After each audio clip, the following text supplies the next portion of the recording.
Deixa eu jogar aqui para a tela nossa convidada de hoje, deputada federal Daniela Rainer. Seja bem-vinda, deputada. Obrigado pela atenção conosco. Primeira vez que converso contigo aqui na H2O. Obrigado pela atenção. Boa tarde. Boa tarde. É um prazer estar aqui com vocês. O telefone tocou e eu fui desligar e desliguei a ligação errada, né? Coisas da tela muito pequena. Mas é um prazer estar aqui com vocês. Eu agradeço muito essa oportunidade. A gente está acompanhando tudo que a região de vocês aí está passando também, né? Nós estamos aqui para falar um pouquinho do nosso trabalho em Brasília também. Deputada, que a última vez que eu encontrei pessoalmente, tive a alegria de ver a deputada cavalgar aí pelas areias aqui do Farol de Santa Marta e fomos comer um carreteiro lá no sítio do Cadorim. Um pouco exagerada aquela cavalgada para quem não é muito acostumada, mas valeu a pena, foi bonito o passeio, né, deputada? Foi sensacional. Eu acho que foi uma das cavalgadas mais bonitas que eu já fiz, porque a paisagem realmente é trechos que a gente passou ali somente a cavalo mesmo ou a pé, né? E foram 13 horas de cavalgada, foi a mais longa da minha vida até agora. Mas foi muito lindo, muito prazeroso, gostei demais. E estou esperando a próxima, né? Que venha a próxima, que se Deus quiser vai dar. A gente queria ver a inauguração do monumento, acabou que o projeto não andou. Sairia um monumento em homenagem a Giuseppe Garibaldi e Anitta ali, né? Por isso a cavalgada, inclusive, do monumento à retirada. Vamos ver, até nem vi com o Cadorim, tem que atualizar a informação sobre essa questão aí de entendermos como é que está a construção do monumento. Mas isso é assunto para outra hora. Deputada, vamos falar sobre... conversei muito com a Aldre recentemente, a Aldre me falou de uma aprovação de um projeto que proíbe desapropriação de imóveis invadidos. E aí eu admito que eu fiquei meio...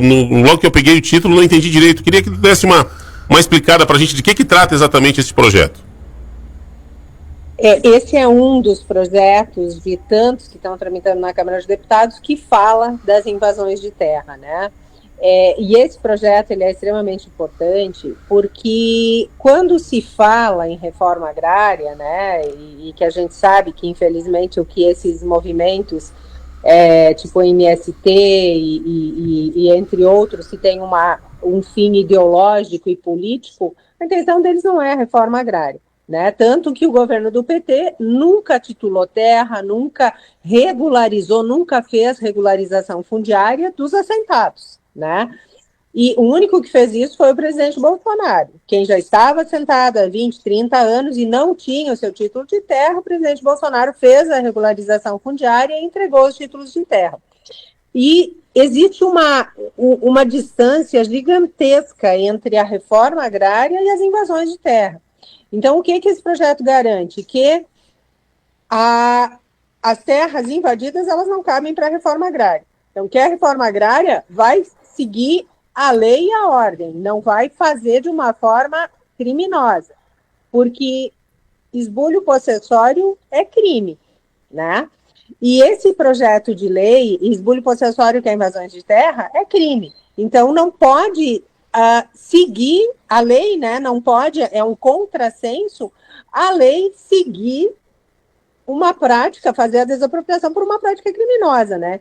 E muitas vezes isso, inclusive, o fato da terra estar invadida, ela diminuía o valor das indenizações de mercado, né? Ao invés de o proprietário receber o valor justo pela sua terra, ele acabava recebendo um valor aquém do valor de mercado pela terra estar invadida, né?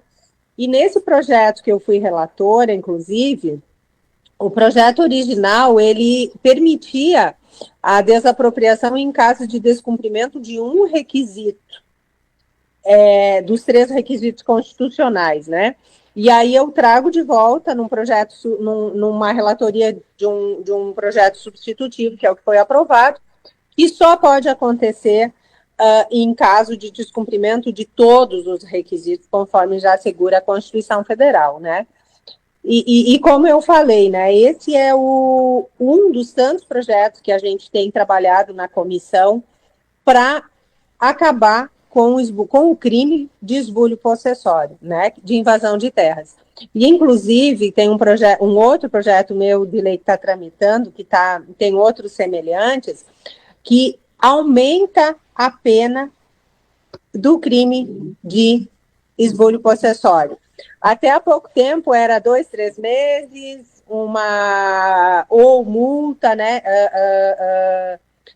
detenção ou multa, e acabava que, é tão pouquinha pena, né, então não assusta ninguém, né, e de fato a legislação, ela precisa ter esse caráter educativo também, de que o rigor da pena, o rigor da lei, acaba que frustra a pessoa que quer cometer a lei, né? Então, nesse intuito, eu tenho um projeto de lei que está rodando na Câmara também, já foi aprovado na Comissão de Agricultura, mas o meu tem um diferencial, ele tem uma agravante, ele dobra a pena quando cometido por grupos ideológicos ou políticos, como é o caso do MST, podendo chegar até 8 anos de reclusão e multa. Então, a gente tem trabalhado muito nesse sentido, em defesa da propriedade, em defesa dos valores da nossa sociedade também, que são fundados, né, também no direito de propriedade, para trazer sossego, né, para os proprietários, né. Eu não tenho acompanhado muito, deputado, tenho que admitir aqui uma certa ignorância na atualidade do que ainda está sendo reivindicado. O MST, eu não sei, ou o INCRA, eu não sei quem é que tem algum tipo de controle de quantos agricultores ainda se encaixam com o movimento sem terra, ainda pedem a reforma agrária? Existe um movimento forte? Existe algum tipo de cadastro de quantas pessoas ainda se classificam nesse, digamos assim, nesse padrão de sem terra? O INCRA tem, é o responsável, né, por todos esses cadastros e por cadastrar, mas isso muda muito rápido. Eu vou só te dar um exemplo. Essa semana eu recebi um documento onde o superintendente do INCRA solicita para uma secretaria do estado, né, do município, uma sala no município para que eles possam cadastrar as famílias interessadas. Então, vem cá, como assim? Vocês não sabem, né, quantos tem? Não são as famílias que estão cadastradas? Então, abre-se um chamamento público para quem tem interesse em se cadastrar. Então, é mais uma prova, né, de uma aberração jurídica que não tem nem pé nem cabeça e que nada mais é do que o fomento à invasão de terras, né? Porque, bem como tu dizes, né, existe tem que ter um cadastro, e existe, né, o INCRA é responsável por isso. Então, é algo assim que a gente também não pode se basear muito, porque eles não vivem inventando novas formas de cadastrar pessoas que acabam sendo aliciadas por esse movimento, né, que acabam sendo, que esse movimento que utiliza-se da inocência das pessoas, muitas, né, a gente tem inúmeros casos na própria CPI do MST, e o que não falta são casos, né, são exemplos de pessoas que acabam sendo aliciadas por falsas promessas e acabam aderindo a esse tipo de movimento, né. Não cabe uma discussão histórica aqui, porque não teríamos tempo para isso, né? Eu acho que o Brasil perdeu o tempo de reformas e de distribuição de terra em momentos cruciais, né? Quando a gente tirou muita gente. Mas aí, enfim, nós vamos voltar ao tempo de escravidão, aí nós vamos alongar demais. Eu não sei hoje de verdade o contexto atual, né? Se há de fato muita gente, é o que é interessante da gente buscar, e sem dúvida, acho que a invasão não é o caminho correto para buscar o seu direito. A gente sabe, né, deputada, que às vezes as pessoas acreditam que tem que fazer barulho para ser ouvida, né? Eu tenho que fazer barulho, senão ninguém me escuta. Mas aí, barulho do jeito errado não, né? Barulho, vamos pra rua protestar, vamos pra frente aí do Congresso, fazer protesto, é uma maneira democrática, digamos, de manifestar sua vontade. Não invadindo propriedade, não invadindo, talvez não seja a melhor maneira, e aí se coloca como um crime. Mas enfim, vamos virando a pauta. Na verdade, é crime. Né? Exato. Ele está descrito no Código Penal como uma prática criminosa. Né? Então, todo mundo tem direito à manifestação livre, pacífica, ordeira, a reclamar os seus direitos, né? Mas, de fato, ou o que acha que é seu direito, né? Mas, de fato, a propriedade privada é um direito essencial, um direito natural, né? E o esbulho possessório, invasão de terra, é crime na nossa lei. Não, e aí quantas vezes nós já vimos aí o exagero da violência, enfim, É algo extremamente conhecido. Vamos lá. Deputada Daniela, você também é integrante do Fórum Parlamentar Catarinense, que tem aí acompanhado muito a questão do Morro dos Cavalos aqui em Palhoça, né? E que afeta especialmente aqui as empresas, as transportadoras da região sul que precisam transportar para a região norte. O que você tem acompanhado de novidades sobre essa discussão? Então, desde que eu entrei na Câmara de Deputados, a gente tem tratado disso, né? Como vice-governadora, eu já tinha ido a Brasília para falar dessa situação do Morro dos Cavalos, e de fato, ela não, como está, não atende às necessidades de Santa Catarina, nem do Sul e nem do restante do estado, mas especialmente de quem tem essa conexão com o sul do nosso estado e com o próprio Rio Grande do Sul, né? Ninguém tem dúvida de que é um corredor logístico extremamente importante e que afeta muitas vidas também, né? A qualidade de vida das pessoas fica comprometida por essa questão do Morro dos Cavalos. E o ano passado, quando houve aquele incidente onde ficou 3 dias, né, praticamente parado o trânsito ali, aquele desmoronamento, eu fiz uma audiência pública na Comissão de Integração Nacional e Desenvolvimento Regional, e levantei todas essas questões, ouvi todas as pessoas e pedi que fosse otimizado esse contrato, e até então nunca tinha acontecido isso aqui em Santa Catarina, e eu tive a alegria, né, de ter esse meu pedido atendido, né, de fazer a otimização do contrato. E o que é a otimização do contrato? É chamar as partes e dizer, olha, não está atendendo o interesse público, a gente precisa de mais alguma coisa, mas a gente entende que vocês têm uma concessão, então a gente vai ter que fazer os ajustes de como vai ser daqui para frente, né? Então, eu acho que o grande feito foi ter conseguido essa autorização para fazer a otimização dos contratos, porque, como eu disse, foi a primeira vez que se fez isso aqui no estado de Santa Catarina, e deu muito trabalho para a gente conseguir chegar aí, e a partir daí teve várias audiências públicas, vários órgãos deram suas opiniões, né, o seu palpite, como a gente costuma dizer, apresentando, né, as suas alternativas, e esse processo ele é demorado, né, porque efetivamente tem que se chegar a um acordo agora de como vai fazer. Mas o mais importante vai ser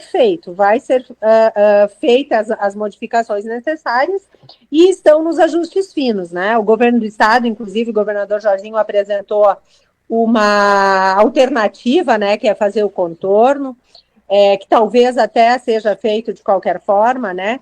Mas está se decidindo qual é a forma que vai se fazer isso, mas vai acontecer. Infelizmente não é no tempo que a gente gostaria, né? A gente sabe a pressa que se tem para que isso se resolva de uma vez por todas, mas está acontecendo de acordo com o Tribunal de Contas da União, enfim, todos os órgãos estão acompanhando e isso vai sair do papel. Está faltando os ajustes finos, de que forma vai acontecer, se é túnel, se é contorno, enfim, mas as coisas estão andando bem. Certo. Você, pessoalmente, hoje temos aí 2 opções, né? A dos túneis e esse contorno, que é um projeto que o governo do estado apresentou. Todos os dois têm prós e têm contras. Você, pessoalmente, defende qual o mais viável, assim?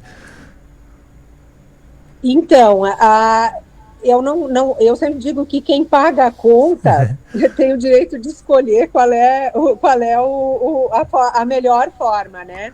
Mas a forma que o governador Jorginho Mello apresentou é mais rápida e muito mais barato, né? Muito menos onerosa, né?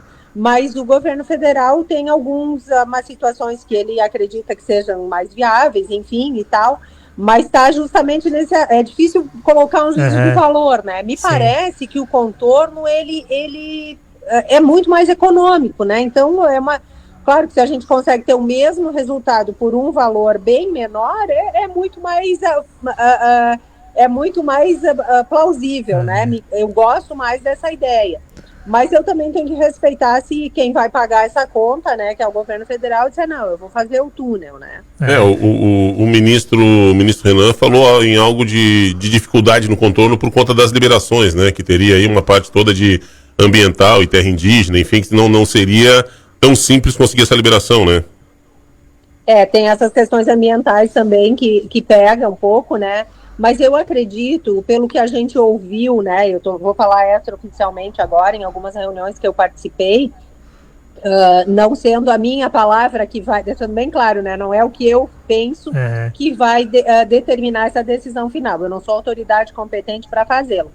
Mas as conversas que a gente teve com as comunidades e tal, a grande maioria está a favor de fazer o contorno. Claro que eles pedem algumas proteções, né, de segurança física, aquela coisa toda, mas me parece assim que se a gente falar em economia, em bom uso dos recursos públicos e tal, se a gente consegue ter o mesmo efeito por um valor bem menor, me parece bem mais agradável, né? Imagina o que se gasta.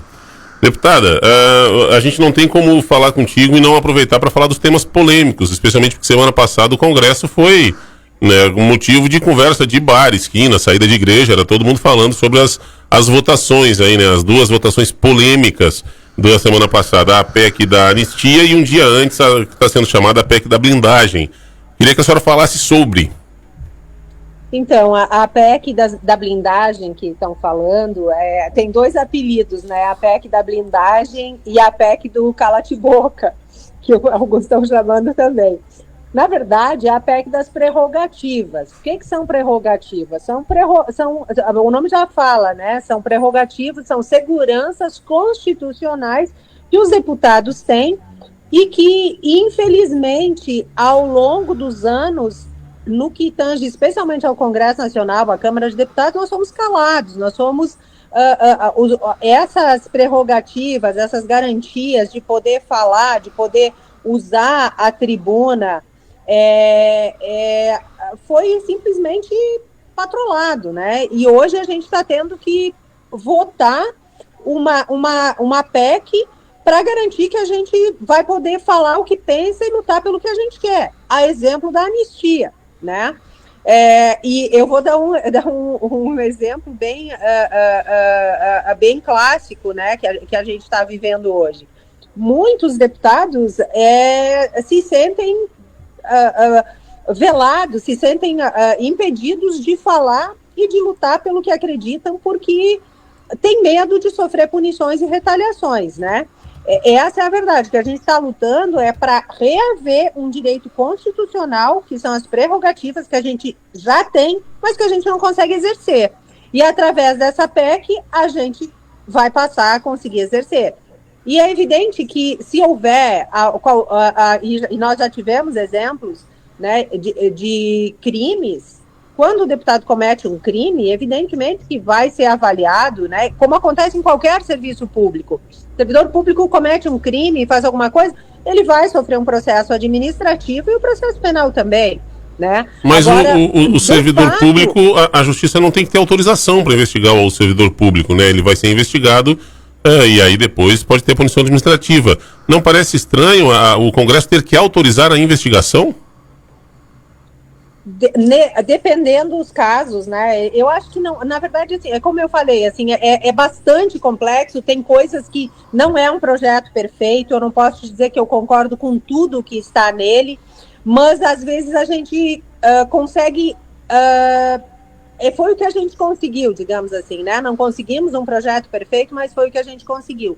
Mas, de fato, o que ele busca é manter essas prerrogativas, manter um direito constitucional, que a gente tenha segurança para agir como parlamentar, né? Teve quem falou, mas agora os corruptos, não sei o que. Gente, o corrupto não precisa de proteção. No Brasil, o corrupto não é punido. O único que foi punido depois foi despunido, né? Foi descondenado. Então, não é essa a questão. A questão é realmente que a gente possa voltar a ter as nossas prerrogativas e usar o parlamento como ele realmente deve ser. Eu tenho que fazer o papel de advogado do diabo, assim, deputada, porque para nós fica muito complicado de entender. Casos recentes, para não citar os mais antigos, como o Hildebrando Pascoal, que deu origem à perda de muitas prerrogativas, enfim, mas vamos nos recentes, assim. A deputada Flor de Lis foi presa e não perdeu o mandato, né? Os seus pares demoraram para julgar. Agora... deputado do Rio de Janeiro acusado da morte Aqui em Brasão. Exatamente, o Brasão a mesma coisa, os deputados demoram para fazer isso. Imagina a opinião pública pensando, eles já com provas, já investigados, já condenados em alguns casos, presos, né? Imagina se a gente não puder ter essa liberdade de investigar. E eu não estou falando nem corrupção, estamos falando de crimes comuns, crimes de assassinato, crimes de mandar assassinato, de participar de quadrilhas. E num país onde muitas comunidades estão sob o comando, graças a Deus, nós aqui, acho que em Santa Catarina nós não temos isso, mas a gente sabe que no Brasil muitas comunidades grandes estão sob o comando ou de milícias ou de crime organizado. O voto cabresto vai mandar eleger quem não vai poder ser investigado, né? Então a preocupação é enorme, porque isso se replica nas estaduais, né, deputado? Onde muitas vezes o farol da grande imprensa ou do próprio não pega, e aí vai passando esse tipo de absurdo, né? Eu concordo contigo, porque é bem como tu disseste, a gente vive uma realidade aqui em Santa Catarina diferente muitas vezes do país, né? Então, Daniela, eu tenho certeza que eu jamais vocês jamais vão estar com o meu nome no rol de cometer um crime, alguma coisa assim. Mas, de fato, acontece, já aconteceu. E eu tenho certeza que o Congresso Nacional e a minha atuação ali vai ser, olha, cometeu um crime, vai estar, né, nós vamos tratar do assunto, mas eu vou tratar para que seja punido, né? Então é como eu disse, o projeto ele não é perfeito, e aí vai que quando o deputado tiver, em cada caso, né, se acontecer, o deputado tem que ter coerência e votar de acordo com a legislação. Agora, nesse espaço, o que importa para a gente? É termos a liberdade de expressão, de defender o que a gente acredita, como, por exemplo, a anistia, né? Então, a anistia é algo que a gente tem trabalhado muito há muito tempo, e agora, depois que finalmente nós conseguimos aprovar, parece que está se encaminhando para mudar o projeto de lei. Eu nunca vi algo semelhante a isso, porque se o pedido é certo e determinado, como é que o relator vai mudar esse pedido? Vai fazer um pedido diferente, como tratar de dosimetria da pena? Isso não existe. Então assim, são coisas absurdas que acontecem, e é justamente essa parte que a PEC das prerrogativas nos garante, né? Agora, a parte ruim, cometer um crime, eu não tenho a menor dúvida que eu, como deputada, vou estar nessa comissão julgando a pessoa cometer um crime, eu vou seguir a lei. Agora, eu preciso manter as prerrogativas dos deputados poderem minimamente falar, se expressar sem medo de serem punidos, né? E aí, se me permitires falar um pouquinho sobre a anistia, a anistia é algo que já aconteceu muitas vezes no nosso país. E hoje, o que nós queremos, acima de tudo, é pacificar o país, é virar essa página, mas para isso nós precisamos que a justiça seja feita. Quando o judiciário pesa a mão, quando o judiciário vai além das suas competências, começando, vamos lá, as pessoas que estão sendo julgadas no 8 de janeiro, foro inadequado. A STF não é o foro competente para julgá-las. O que houve foi uma prisão e condenação em massa. Onde é que já se viu um absurdo desse? Prisão e condenação em massa nos tempos modernos. Não existe individualização das penas. Não existe tipicidade dos fatos. Então, não dá para pegar todo mundo que estava numa praça, que estava passando ali, e condenar da mesma forma. O que tem que acontecer é que cada indivíduo seja julgado pelo que fez. E com as penas previstas na legislação brasileira. Não dá para nós estarmos assistindo traficantes sendo liberados, pessoas que cometeram crimes hediondos sendo liberados porque a mãe está doente ou porque o presídio está cheio, e essas pessoas que pintaram uma estátua, ou que o pior de tudo, assim, os grandes depredadores daquele momento não estão no rol. Cadê essa gente? Sumiram com as fitas, sumiram com as provas. Então, a gente está numa situação extremamente grave, onde está nítido que a justiça pesou a mão, que não houve o devido processo legal, que não houve uma condenação de acordo com a legislação e com o processo penal brasileiro. Então, quando isso acontece, nós não temos a quem recorrer, não existe grau de recurso. E o único recurso cabível é a anistia e compete ao Congresso Nacional. Te entendo, fica tranquilo, deputada, acontece com a gente aqui também, a senhora ainda é mais educada que eu já tossi no microfone hoje mesmo umas 3 vezes aqui, mas parece assim, as únicas críticas que eu vejo para a anistia com mais sentido é por conta de que se preocupa com um lado político só, né? A gente tem erros do judiciário, lamentavelmente, né? Erros do judiciário em todas as esferas, né? Desde aqui da primeira, enfim, geralmente pesa mais contra o pobre, contra quem não tem um bom advogado, contra que acaba sendo condenado. Tem gente que não devia estar na cadeia e tem gente que não devia estar, né? Não estou nem falando do inocente, eu estou falando da punição errada. O cara é culpado, mas não para estar na cadeia. Mas porque não tem quem defenda, porque, enfim, né? Porque há erros. Mas nunca houve essa preocupação, menos mal que está tendo agora com algum tipo, mas enfim. Eu só me preocupo, que, pelo que tu estás dizendo, Daniela, não é o teu caso, deputada, mas eu me preocupo que a gente ouviu muito de alguns deputados uma espécie de acordão de troca, assim, de eu quero a anistia, então eu voto pela blindagem. Mas a blindagem me pareceu aí o oposto do que é a anistia. Se a anistia é o excesso do judiciário, a blindagem me parece um excesso exagerado do parlamento, assim, é uma super proteção. Uma coisa concordaria 100%, não, vamos defender o direito de fala, de posicionamento, né, de ideias, isso é tranquilo, mas quando estende isso a crimes comuns, aí me pega errado, me pega de uma maneira meio, difícil de entender e de explicar, e eu percebo isso meio que na maioria dos casos. Me parece que é uma resposta exagerada a um erro aí, como tu disseste, do erro do judiciário. Mas torcer que seja consertado, embora, e aí tu me citou 2 exemplos bons, deputado, embora me parece que o Congresso às vezes mais complica do que nos ajuda, né? Vou te contar, vocês aprovam uma coisa, o relator agora quer mudar a coisa, quer fazer outra coisa lá da coisa que foi aprovada. E aí, certeza que quando finalizar esse processo, alguém vai recorrer ao judiciário para mudar o que foi aprovado. É uma coisa maluca, o Congresso não consegue entregar uma legislação pronta e está sempre sendo questionado, né? Fica difícil às vezes de culpar às vezes a justiça, porque o Congresso aciona a justiça quase que cotidianamente, né? Exatamente. Essa é uma das prerrogativas e, na verdade, hoje a gente não existe mais a tripartição dos poderes, não existe mais a harmonia e a independência dos poderes. O legislativo, em especial, ele foi usurpado, ele foi invadido. E depois de ser invadido, quando depois de muito trabalho a gente consegue aprovar uma legislação, a gente simplesmente... Deixa eu ver se eu desligo certo agora aqui. Consegui. Quando a gente consegue aprovar uma legislação, o governo federal vai lá e recorre ao STF. Então, é algo que não pode acontecer de maneira alguma, né? E a maior prova que a gente teve recentemente, que afeta a todos os brasileiros, independente da sua cor partidária, da sua opinião, é a questão do IOF.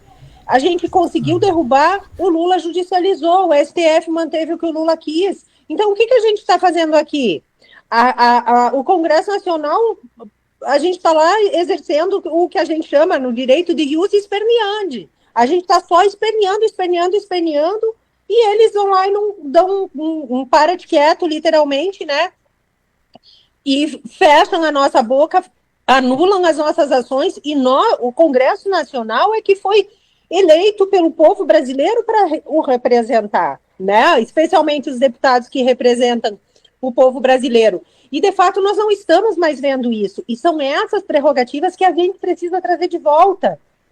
Então, é nisso que a gente precisa acreditar e trabalhar. Evidentemente que talvez lá na frente a gente tenha que corrigir essa legislação, acertar os ponteiros, né? Porque seria lindo e maravilhoso se todo mundo fosse como a gente, né? Que ninguém a gente não vai ter grandes barbaridades, né? A gente não vai ter ninguém vai cometer crime e tal, mas de fato a gente sabe que não é, né? Então a gente hoje é o que nós temos, para garantir o nosso direito de trabalhar, para garantir as prerrogativas que a Constituição Federal já nos deu. Na verdade, são prerrogativas dadas pela Constituição e que não são respeitadas. E quando a gente precisa votar qualquer coisa, desde um IOF, que é um direito do povo, agora a gente está brigando de novo para não... um caso muito parecido com o IOF, que é a questão da taxação da LCA e LCI. LCA e LCI são pessoas que investem um pouquinho, que botariam o dinheiro na poupança, mas aí ganha um pouquinho mais, bota a LCA e LCI. Aí, se não for, vai tirar, não vai mais colocar. Se taxar, se o governo taxar, ele vai botar na poupança o seu dinheirinho. E aí, o que acontece? A LCA e a LCI são os fundos que não são governamentais, que ajudam a fomentar tanto a agricultura quanto a construção civil. Então, assim, a gente poderia ficar dias aqui conversando, olhando a parte boa da legislação, né, para dizer o que a gente precisa disso para a gente poder trabalhar, porque daqui a pouco, sabe, dizer, pô, não tá dando, porque a gente não consegue mais trabalhar do jeito que tá, né? Deputada Daniela Rainer, sei que invadimos o tempo, estamos já atrapalhando o teu almoço aí, mas acho que a culpa é tua, que tu conversa muito, graças a Deus, tu fala bastante com a gente, então obrigado por essa atenção, agradecer a Alda, né, pela agenda, e independente do repórter, do entrevistador, no caso hoje aqui, como cidadão, posso garantir a todos que a Daniela, sempre que encontrei, sempre com essa acessibilidade, essa gentileza, mesmo quando confrontada com ideias contrárias, a Daniela não perde a gentileza, mas firma a sua posição, firma a sua opinião. Bom, na sua passagem como vice-governadora, acho que testemunha muito sobre isso. Daniela, muito obrigado pela atenção. A gente vai continuar te incomodando de vez em quando, pedindo para tu participar aqui com a gente, para te trocar uma ideia e a gente entender um pouco mais como é que as coisas estão em Brasília. Bem-vinda sempre aqui na Rádio H2O. Muito obrigada pelas suas palavras, são gentis. E eu acho que a gente não tem um mundo perfeito, a gente não tem uma legislação perfeita, nem tudo sai como a gente gostaria que fosse, mas a gente tem que pegar a parte boa, lutar e aos pouquinhos ir mudando o que precisa ser mudado, né? Eu agradeço muito a oportunidade, contem sempre com a gente e espero ter podido, nesse bate-papo gostoso aqui, podido passar para as pessoas um pouquinho de informação. Um grande abraço e fiquem com Deus. Grande abraço, brigadão pela atenção.